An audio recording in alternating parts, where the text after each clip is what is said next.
بسم الله الرحمن الرحيم الحمد لله رب العالمين وأفضل الصلاة وأتم التسليم على سيدنا محمد الصادق الأمين وعلى آله وصحبه ومن استنى بسنته إلى يوم الدين. رب اشرح لي صدري ويسر لي أمري واحلل عقدة من لساني يفقه قولي. أما بعد. السلام عليكم ورحمة الله تعالى وبركاته. Alhamdulillah, we are gathered again today in studying the text Mataratul Qulub, the Purification of Hearts, by Imam Muhammad Mawlud al-Yaqubi, rahmatullahi alayh. And today we will be looking at the comprehensive treatment plan for all of the diseases of the heart that we've been covering so far since the beginning of Ramadan. From the beginning of Ramadan until yesterday, we've been looking at the diseases of the heart that can enter the heart and ruin us, and that we're obliged to know about and know how to get rid of them. In this section, Imam Muhammad Mawlud presents us with what he calls al-tibb al-jami', or the comprehensive treatment plan for getting rid of all of these diseases. So, if a person searches deep within themselves and they find 5 or 6 or a dozen of these spiritual diseases, they can look at each of them and employ the specific remedies for getting rid of them one by one. They can struggle and strive to get rid of pride. They can struggle and strive to get rid of envy and jealousy and rancor and inappropriate, unlawful anger, displeasure with the divine decree. They can look at each of those diseases and see where they come from and deal with them head on, one by one. That's like a person who has a lovely garden, and this garden produces lots of vegetables and fruits. However, it's getting choked and destroyed by weeds that are growing in the garden. Now, you as the gardener have a choice. You can go into your garden and pull up those weeds one by one. You can go out and bend over and pick them up and rip them out of the ground one by one at the root. And you're going to be in your garden for a very long time.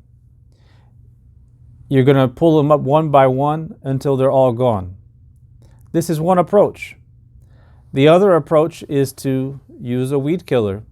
Instead of bending down and pulling them up from the root one by one, ripping them out, you can spray them all across with a weed killer. You can deal with that, and it's a lot easier than pulling them out one by one. So using this analogy, Imam Muhammad Mawlud talks about the comprehensive treatment plan.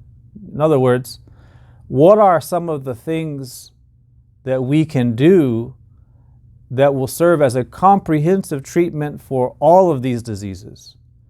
Let's say we have a dozen of them.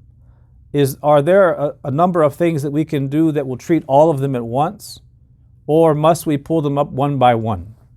So he looks at it in light of this and says that there are a number of comprehensive treatments that we can do to remove these spiritual diseases.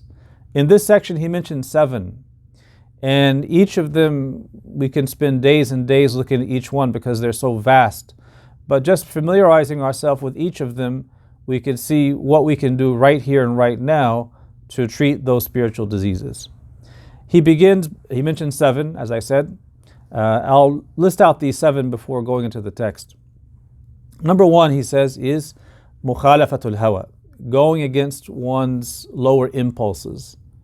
Going against one's ego, not following hawa, passion and caprice. Number 2, he mentions engaging in hunger. Number 3 is praying night vigil prayers, qiyamul layl or tahajjud. Number 4 is silence. Number 5 is meditation in private. And number 6 is suhbah, or good companionship. And number 7 is idtirar, or fleeing and turning to Allah, imploring Him for protection. So he begins by mentioning opposing the nafs, opposing the lower desires of the self. He says, وَطِبُّ أَمْرَادِ الْقُلُوبِ الْجَامِعُ لَهُنَّ نَهْيُ النَّفْسِ عَمَّا تَتْبَعُ. A comprehensive treatment plan for the heart's diseases is to, number one, deny the ego of its desires. The first of these is nahyu nafs anil hawa, to forbid the lower self from its base desires.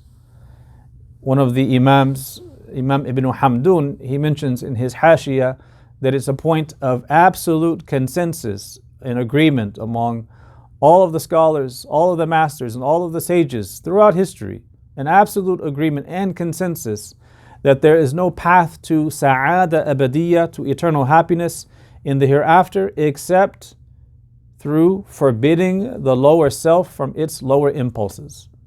That is the only way. Everything that we see among these diseases is dealt with by, first and foremost, forbidding the lower self from its impulses. To drive those impulses away, to forbid the nafs from engaging in them, and force it to submit to the command of Allah subhanahu wa ta'ala. Allah mentions so many ayat about not following hawa, and there's entire books written in our tradition that speak about dhammul hawa, the dispraise of desire. Allah subhanahu wa ta'ala says, وَأَمَّا مَنْ خَافَ مَقَامَ رَبِّهِ وَنَهَى النَّفْسَ عَنِ الْهَوَى فَإِنَّ الْجَنَّةَ هِيَ الْمَأْوَى. As for the one who fears the station of his Lord, وَنَهَى النَّفْسَ عَنِ الْهَوَى, and forbids his ego from its desires, فَإِنَّ الْجَنَّةَ هِيَ الْمَأْوَى. Then for that soul, its abode of refuge will be Jannah. This is the path. This is the tarbiyah, the training of the soul, the taming of the ego by not giving in to its desires and listening to every craving that it has. Now, we are not asked by Allah Ta'ala to destroy our egos. We're not asked to crush the egos to where they no longer have any desire at all. Allah Ta'ala does not make it an obligation for us to have zero nafs, but He asks us to discipline our nafs. He asks us to rein it in and to get control over its desires and its cravings, so that those desires and cravings are in accordance with the guidance He has set forth in the Quran and the guidance given to us by Rasulullah sallallahu alaihi wa ala alihi wasallam. We're not asked to destroy our nafs and to have zero ego altogether and zero desire. This is not possible. What we are asked to do is to be diplomatic with our nafs, disciplining it, giving it some of what it wants in return for it giving us what we want. So we are diplomatic with our nafs through the process of self-discipline, of giving it certain things in return for obeying and in return for abstaining from things that are displeasing to Allah Ta'ala. This is tahdhibun nafs, the refinement of the soul and the training of the soul. Now, one of the best ways to get control of the nafs is to restrain one's intake of food. And that's why Imam Muhammad Mawlud mentions the second of the comprehensive treatments, saying, وَسَغَبٌ وَسَهَرُ اللَّيَالِ وَالصَّمْتُ وَالْفِكْرَةُ وَهُوَ الْخَالِ. He mentions a number of things here, but the first one he mentions is hunger. He says, enjoin hunger, maintain night vigils, night prayer, keep to silence, and meditate in private. So the first of these is enjoining hunger. That if you wish to rein in your nafs and control it and become disciplined, one of the first things you should be trying to do is restrain your eating, to get control of your dietary habits. And this is described as hunger, enjoining hunger. One of the Salihin, one of the righteous people in the past, said something I find really profound. He says that if the lower self, the nafs, such is the nature of the nafs, that if it wants to do something that is haram, it will not listen to you. If you plead and mention Allah and His Messenger sallallahu alaihi wasallam and the prophets and the angels and the divine scriptures and the righteous virtues, nor will it listen if you tell it about its impending death and what it's going to face in the grave and the terrors of the day of judgment. Nor will it listen if you tell it about Jannah and Jahannam. The lower nafs, once it's locked on to a desire, telling it all of these things doesn't really do much. The nafs wants something and it's not going to listen. However, he says it won't leave a desire for any of these things. But if you threaten it that you're going to deprive it of a morsel of food, it will listen. What will get your nafs to listen to you? He is saying that if you tell your nafs, this is going to destroy you, this is sinful, this is displeasing to Allah Ta'ala, this will cut you off from closeness to your Lord, and you are opening yourself up to divine consequences, punishment in the hereafter for those things. If you tell that to your nafs, it may not listen. However, if you threaten it with removing a morsel of food, if you tell your nafs, if you do that, I'm going to make a commitment that if you do that, I'm going to fast for 3 days, or I'm going to withhold myself from XYZ, whatever foods, and I'm going to remain hungry, then it will listen, because that's what the nafs inclines to. The stomach is really the gateway to lust. It's the gateway to pleasure seeking in the human being. They say that the average North American has 20 food contacts a day. 20 times in the day when they're coming in contact with food, whether it's opening the refrigerator after breakfast or lunch, when they're not even hungry, to walking by a plate and grabbing a bite of something, to walking past a vending machine, to walking into the lounge during lunchtime and picking up a donut. The average person in North America has 20 such contacts with food. So controlling the stomach is really a gateway to controlling one's lust. It's a gateway to controlling other desires. And we're fasting in the month of Ramadan right now, and we feel that. But if someone is unsure if controlling their stomach can be a gateway to controlling their lust and gaining discipline, let them restrain their appetites even after Ramadan by controlling the intake of food and their food choices. Let them say, I'm going to go for a month and not have any sugar, any tea, any sweets, any thing that I really crave. Let them say, I'll eat very plain food without spices, without flavor, just very bland food. I'll eat oatmeal in the morning without sugar, without any flavoring. I'll eat this and that without any flavoring, something bland, for a month. Try it. It's not easy.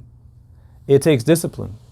And everyone has to make their own dietary choices based on their health and their age and their lifestyle. But if you try to discipline yourself through a diet, you'll realize that if you can get control of your diet and become disciplined in what you eat, both in quantity and quality, that discipline will carry over into other aspects of your life. This is tried and true. People who become disciplined in their food eventually become more disciplined in other lifestyle choices. They become more disciplined in how they spend their time. They become more disciplined in having physical activity. They become more disciplined in so many other areas, and it's all a cascading effect starting from getting control of what they eat. Now, the way we do that is through either fasting, extra fast outside of Ramadan, voluntary fasts that have specific virtues, or open-ended voluntary fasts without a specific virtue, such as just fasting, a voluntary fast, as opposed to fasting specifically on a Monday or a Thursday, or the 3 middle days in the month of the lunar month, and so on. That's one way. The other way is simply reducing one's intake of food, even if they're not fasting. And one should be gradual with this. One should not get excited about disciplining their nafs to the point where they have one date for iftar and a piece of bread for suhoor. This is not sustainable. It has to be gradual, and it has to be with the aim of strengthening one's discipline through reducing the intake of food, not to become anorexic or anything like that. So this is the comprehensive remedy of enjoining hunger. He mentions the third one as qiyamul layl. If a person wishes to embrace a comprehensive treatment for their heart after forbidding the nafs from its desires and enjoining hunger, one should pray qiyamul layl, tahajjud, the night prayer. And this is a very powerful remedy, especially if the person is praying it in the last third of the night, which is the recommended time. However, one will still obtain the benefits of this if they pray it in other times. So there's really two ways you could do this. You could pray qiyamul layl after Isha if you know that you're not going to get up before Fajr. You can pray the qiyamul layl after Isha, which is what we're doing in Taraweeh essentially. Taraweeh is basically a tahajjud-like prayer done after Isha. So to continue a Taraweeh style prayer, whether it's 2 rak'ahs or 4 or 6 or however many one can pray consistently after Isha, after which one goes to sleep. The second way is to get up in the last third of the night, and the important thing is to do it consistently. So if you get up in the last third of the night or before Fajr, and you only have time to pray 2 rak'ahs, do that, and if you can do that consistently, this is a very beautiful thing. It is a way of instilling discipline. It is a way of exposing ourselves to the nafahat, the sweet breezes of closeness to Allah Ta'ala in that special time of the night. وَقُرْآنِ الْفَجْرِ إِنَّ قُرْآنِ الْفَجْرِ كَانَ مَشْهُودًا. The Qur'an recited in that time is attended by the angels that descended that time of the night. It's very powerful, and it is a means of discipline that carries over into other aspects of our life. The important thing here with Qiyamul Layl is that one must not consider it just another thing they scratch off on their spiritual to-do list. They should not approach Qiyamul Layl feeling like it's a chore, where they start to resent the fact that they have to get up at this time. It should not feel like a chore. And if it feels like a chore, one should scale back a little bit and pray it at a different time, or pray it as 2 rak'ahs only, or 4, in a way that is consistent, so that when one is praying it, it's not feeling like a chore, it's done out of love and yearning. The ulama say that 2 rak'ahs done out of yearning and love for Allah Ta'ala is infinitely superior to many rak'ahs done feeling like they're a chore. So this is a very important remedy, but the important thing is consistency, and that it be done with the attitude of love and yearning. And this, inshallah, will have a spiritual benefit that carries over into one's day as they wish to get to the bottom of these diseases. The next remedy among the comprehensive remedies he mentions is silence, samt. The Prophet ﷺ said in the hadith, "Man samata naja," he who is silent is saved. The one who is silent is saved. And there are many narrations from the Prophet ﷺ where he cautions us to watch our tongues and to get control over them and be mindful of what we say. A lot of people can get control of their actions, but they have a very difficult time getting control over their tongue. And how many a person is opening themselves up to destruction because they say things that are displeasing to Allah and they're completely unaware. So the first step really to disciplining the tongue is to know the dangers of the tongue. And then it is in learning what exactly is forbidden for us to utter with our tongues. This means we have to learn the maharimul lisan, the prohibitions of the tongue.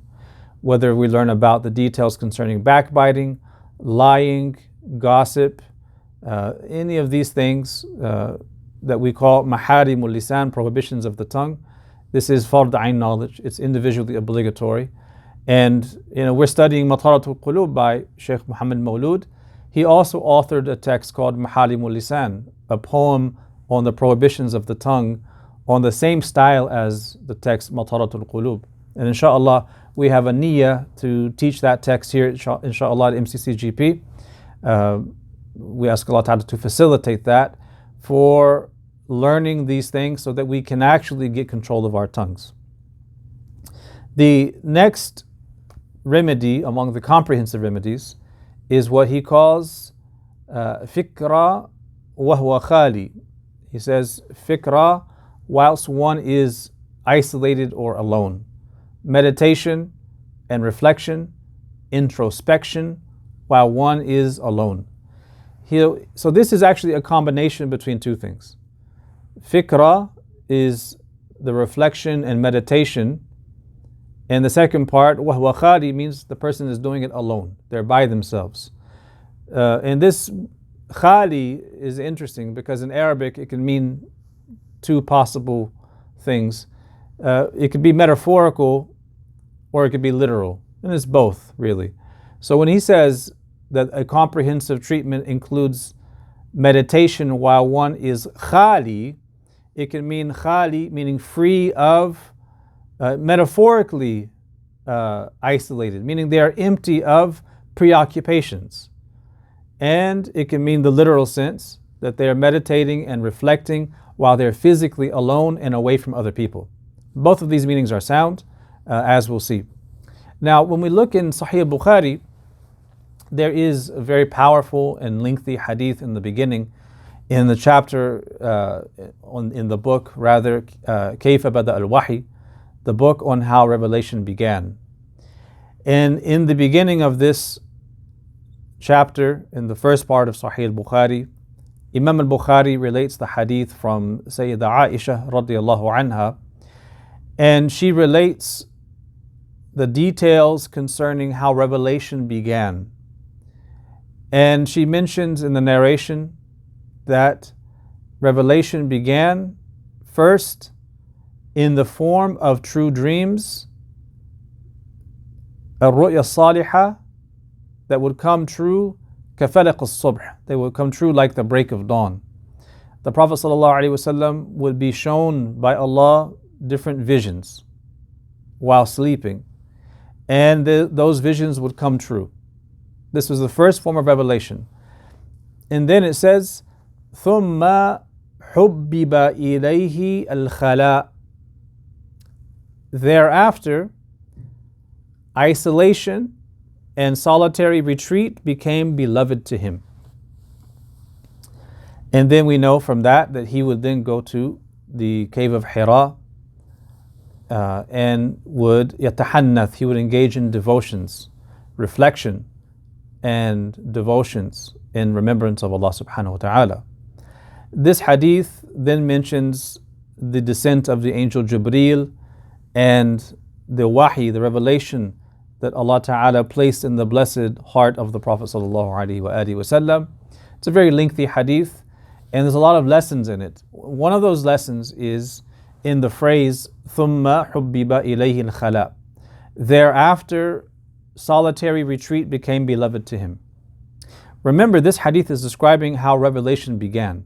And it mentions that the first form of revelation came in the form of true dreams.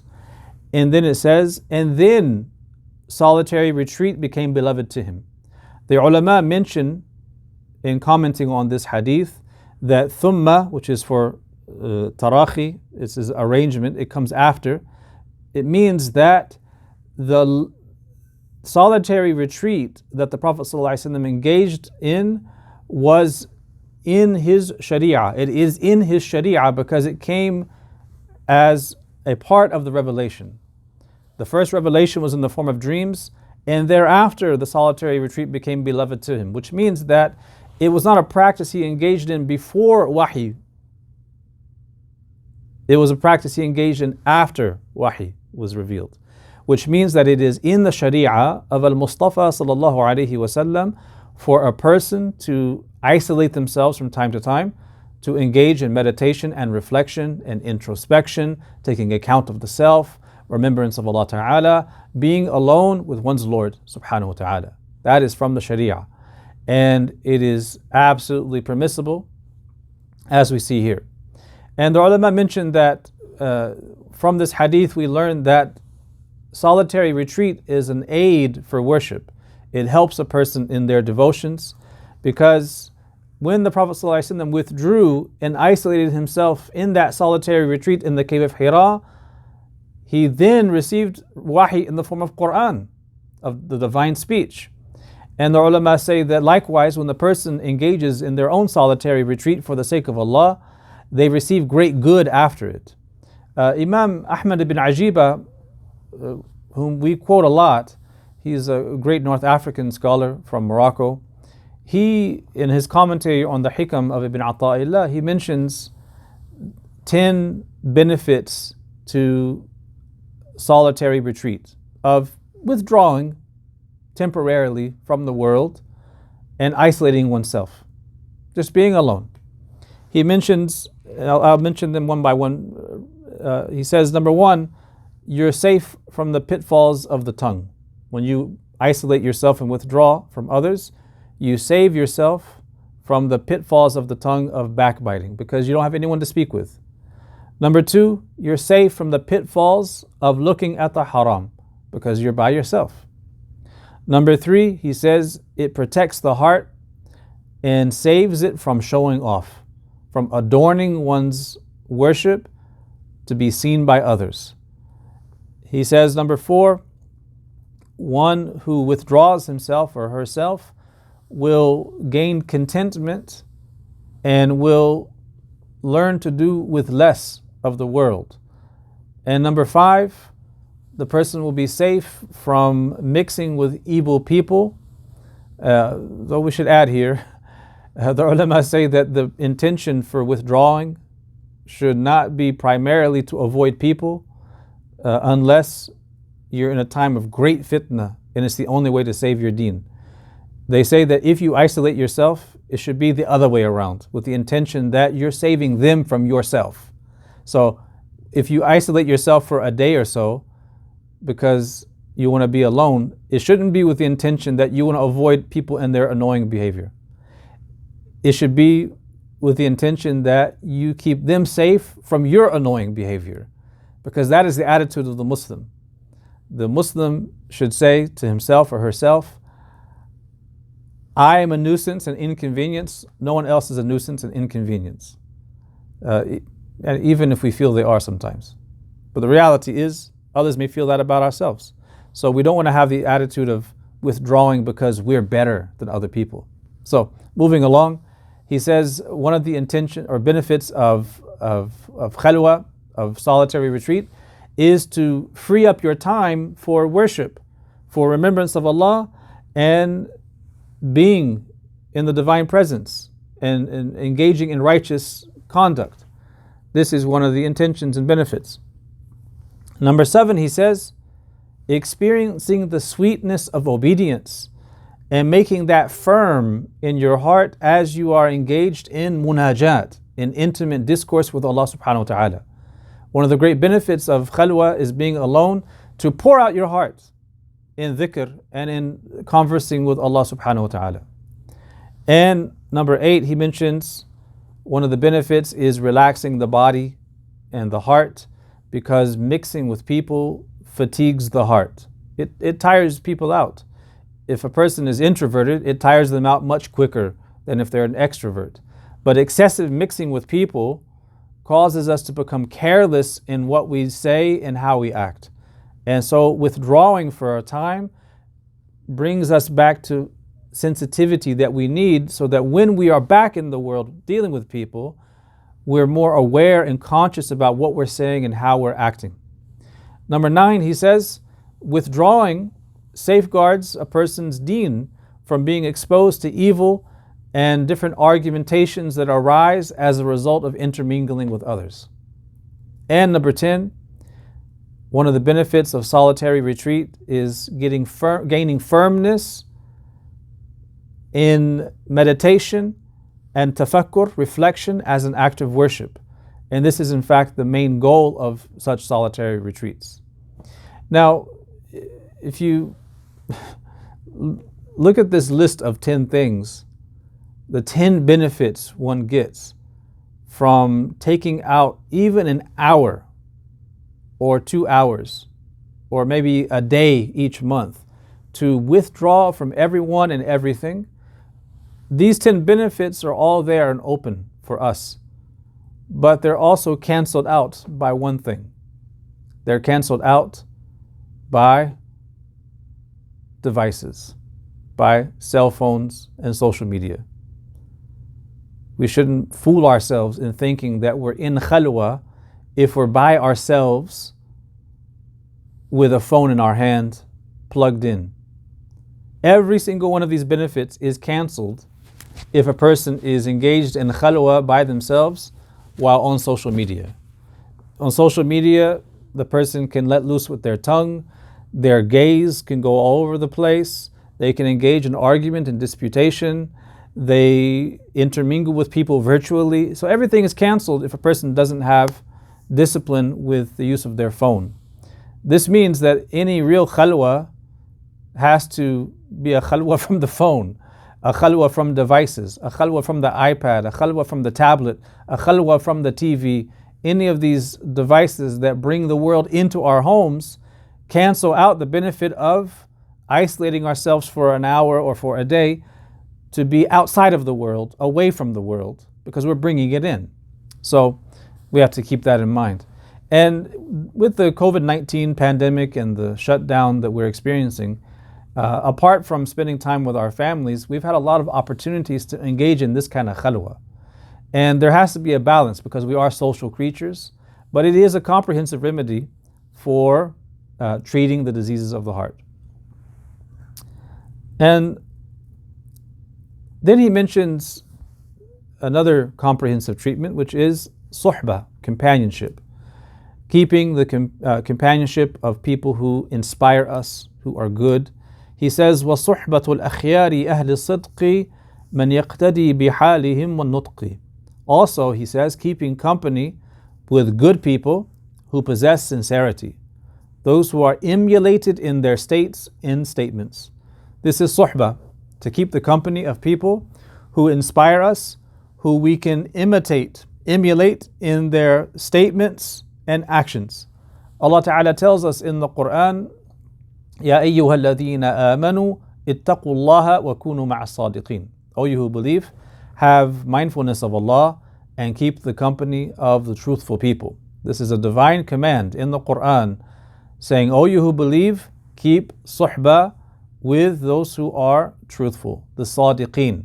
Sadiqeen meaning those who are righteous. We are commanded by Allah Ta'ala to seek out their company. This is one of the most beneficial things for our spiritual state. And the opposite is also true. It's one of the most disastrous things for our spiritual state to keep company with the wrong people. And that's because our nafs is like a sponge. And human nature steals from the nature of those it spends time around. We absorb the hal, the state of those we spend time around. And that is why it is very important that we are critical and careful in who we take as friends, lest we regret taking so-and-so as a friend, as Allah Ta'ala mentions in the Quran, that people will lament and express their regret for having taken certain people as friends who led them astray from the remembrance of Allah. And this is the reality. Imam Ibn Ata'illah, he said, لا تصحب من لا ينهضك حاله ويدلك على الله مقاله. In his famous book Al-Hikam, his collection of wisdoms, he says, do not keep company with a person whose spiritual state does not inspire you and whose words do not guide you to Allah.